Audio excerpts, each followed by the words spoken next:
Hello दोस्तों, कैसे हैं आप। ग्लोबल आर्ट एकेडमी में आपका स्वागत है। हम अजंता की गुफा के बारे में पढ़ रहे थे। हमने अजंता की सभी गुफाओं को, जो चित्रकला की दृष्टि से महत्वपूर्ण है, हमने सभी गुफाओं को लगभग, जो चित्रित 6 गुफाएं हैं उसके अतिरिक्त जो एक आध गुफा है जिसमें चित्र मिले हैं, जैसे अजंता की गुफा संख्या 6 में केस विन्यास का चित्र मिला है। मारविजय की मूर्ति गुफा संख्या 26 से मिली है, उसको हमने देखा। अब हम देखते हैं अजंता के कुछ प्रमुख महत्वपूर्ण तथ्य। ध्यान रखेंगे कि वर्तमान समय में परीक्षा का पैटर्न ऐसा है कि अब कुछ गुफाओं के जो है शैली से संबंधित चित्र पूछता है या उसकी शैली पूछता है, उनकी विशेषताओं से सवाल आते हैं।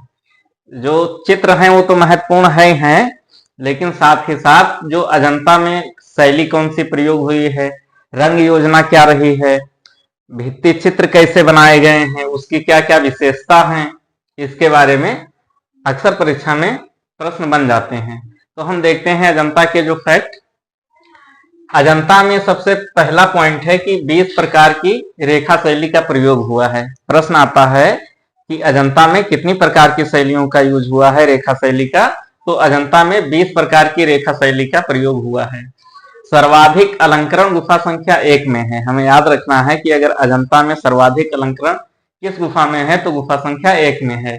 नारी चित्रण चरम पर उपलब्धि थी, यानी जो अपने देश के स्वदेशी और विदेशी जो कला इतिहासकार थे, कला मर्मज्ञ थे, वो भी अजंता के चित्रों को देख करके स्तब्ध रह गए और बताया कि नारी चित्रण जो है जिस प्रकार से अजंता में हुआ है वो संसार में लगभग किसी जगह नहीं पाया गया है।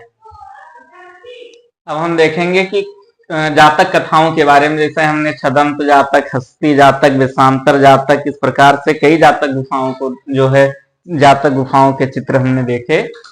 लेकिन हमें याद रखना है जो जातक कथाएं हैं वो टोटल कितनी हैं, 547। ये प्रश्न आ चुका है और आने वाली परीक्षाओं में भी पूछ सकता है कि कुल जातक कथाएं कितनी हैं, तो 547 हैं।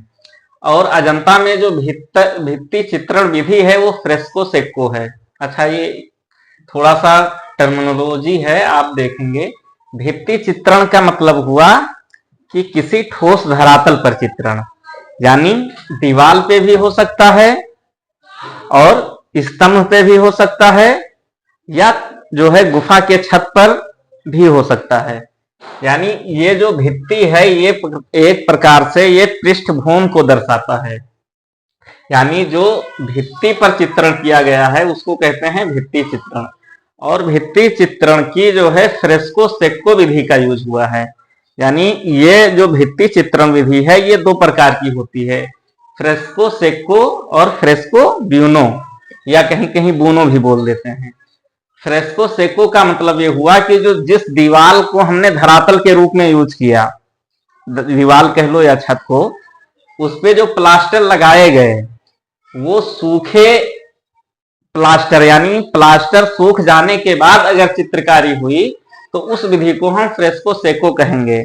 अगर जो प्लास्टर है जिस हम धरातल का यूज कर रहे हैं, अगर वो गीला रह गया, यानी गीली भित्ति पे चित्रण किया गया, तो उसको हम फ्रेस्को बूनो कहते हैं।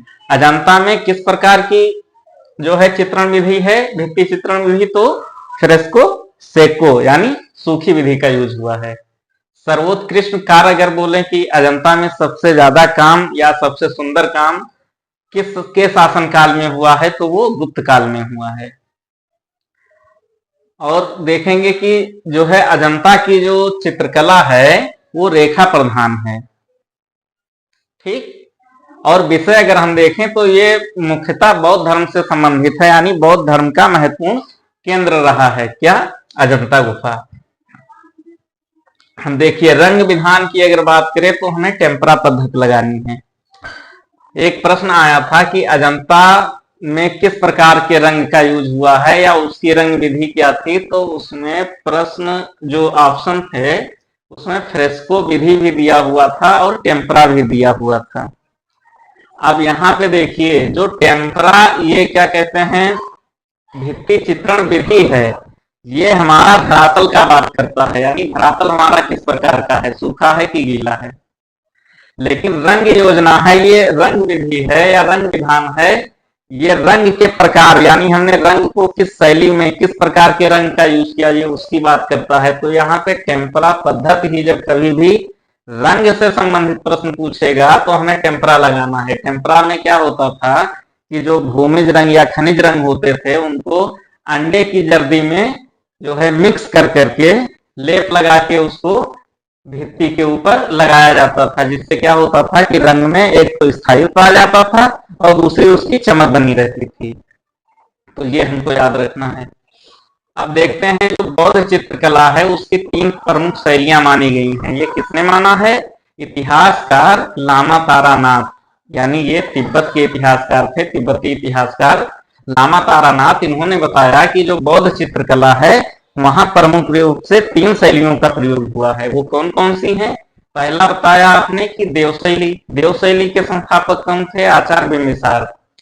अब इनका समय पीरियड जो जन्म हुआ है वो लगभग 4वीं से 6वीं शताब्दी के मध्य माना जाता है। और ये जो देव शैली थी ये मगध क्षेत्र में प्रचलित थी। दूसरा हम देखेंगे यक्ष शैली। यक्ष शैली की अगर बात करें तो ये सम्राट अशोक के शासनकाल में प्रचलित हुई। ठीक। और इसके जो मुख्य चित्रकार थे वो आचार्य श्रृंगधर थे। और इनका जो है जन्म अगर बात करें तो मारवाड़ यानी राजस्थान में 7वीं शताब्दी के आसपास हुआ।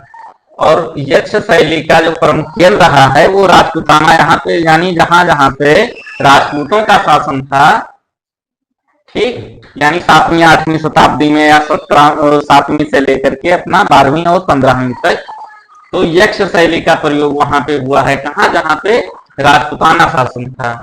ये भी प्रश्न पूछ सकता है, यानी अजंता में तो पूछ ही सकता है। अगर प्रश्न पूछ लिया कि मारवाड़ जो है क्षेत्र में 7वीं या 8वीं शताब्दी के मध्य किस शैली का प्रयोग हुआ है चित्रण में या बौद्ध कला में, तो आप बताएंगे यक्ष शैली का। तीसरा हम देखेंगे नाग शैली। नाग शैली की अगर बात करें तो आचार्य जो है आचार्य नागार्जुन, यानी 3री शताब्दी में ये शैली विकसित हुई। लेकिन जो है इसका केंद्र क्या रहा है? बंगाल। और जब हम बात करेंगे 7वीं शताब्दी, 5वीं शताब्दी या 8वीं शताब्दी, तो इस समय जो है क्या कहते हैं, अगर मुख्य चित्रकार हम देखें तो धीमान और उनके पुत्र वित्तपाल को माना जाता है इस टाइम पीरियड में। तो धीमान और वित्तपाल ये कौन सी शैली में चित्रण करते थे? नाग शैली में चित्रण करते थे। और इनका विषय क्या था? बौद्ध धर्म। अब हम अजंता से संबंधित जो प्रमुख रंगों से प्रश्न आते हैं उनके बारे में देखते हैं। अक्सर इसमें बड़ा कंफ्यूजन होता है, लेकिन आप देखिए जो महत्वपूर्ण तथ्य हैं वो एकदम आपके सामने है। अगर पूछे कि लाल रंग के लिए अजंता में, लाल रंग जो है गेरू और हिरौंजी, यानी लाल रंग के लिए गेरू और हिरौंजी का प्रयोग किया जाता था। काला रंग के लिए काजल का प्रयोग किया जाता था। और सफ़ेद रंग की बात करें तो सफ़ेद रंग के लिए जिप्सम, चूना, खड़िया और कहीं कहीं बुक में आता है कि चीनी मिट्टी का भी प्रयोग किया गया। हरा रंग की बात करें तो हरा रंग के लिए टेरावर्ट का यूज़ किया जाता था। ये एक प्रकार का अयस्क था।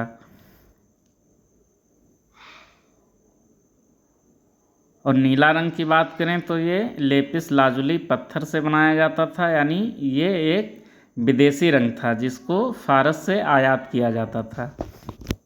अब देखते हैं कि अगर क्या कहते हैं फारस ऑप्शन में नहीं है तो कहीं कहीं ईरान दे देता है, और अगर ईरान नहीं है तो अफ़गानिस्तान दे देता है। हमें प्रश्न को ऑप्शन के अनुसार सही टिक करना है। यानी अगर फारस नहीं है तो अफ़गानिस्तान ऑप्शन में है तो अफ़गानिस्तान लगा सकते हैं। अगर अफ़गानिस्तान भी नहीं है, ईरान ऑप्शन में है तो ईरान लगा सकते हैं। और ये जो रंग हैं इन सब रंगों को जो है गोंद या सरस में घोल करके इसका प्रयोग किया जाता था। सरस क्या होता था कि गाय के दूध का जो मक्खन होता था, मलाई, उसको जो है गर्म करके और एक वसा के रूप में जो है उसका प्रयोग किया जाता था, जिससे रंग जो है स्थायी रहें और उनकी चमक बढ़ जाए।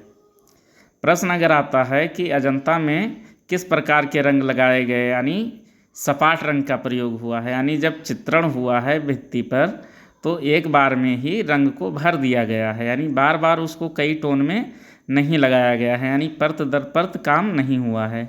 अगर हम बात करें अजंता में छाया प्रकाश की, तो अजंता में छाया प्रकाश का प्रयोग नहीं हुआ है। छाया प्रकाश का प्रयोग क्यों नहीं किया गया है? क्योंकि अजंता की जो है विशेषता थी कि अजंता की कला कैसी है, अजंता की चित्रकला रेखा प्रधान है, यानी यहाँ पर रेखाओं में ज़्यादा जोर दिया गया है। दूसरा अगर बात करें परिप्रेक्ष का, परिप्रेक्ष का मतलब ये होता है दूरी और निकटता को दिखाना। तो अजंता के चित्र में काल्पनिक परिप्रेक्ष का प्रयोग किया गया है।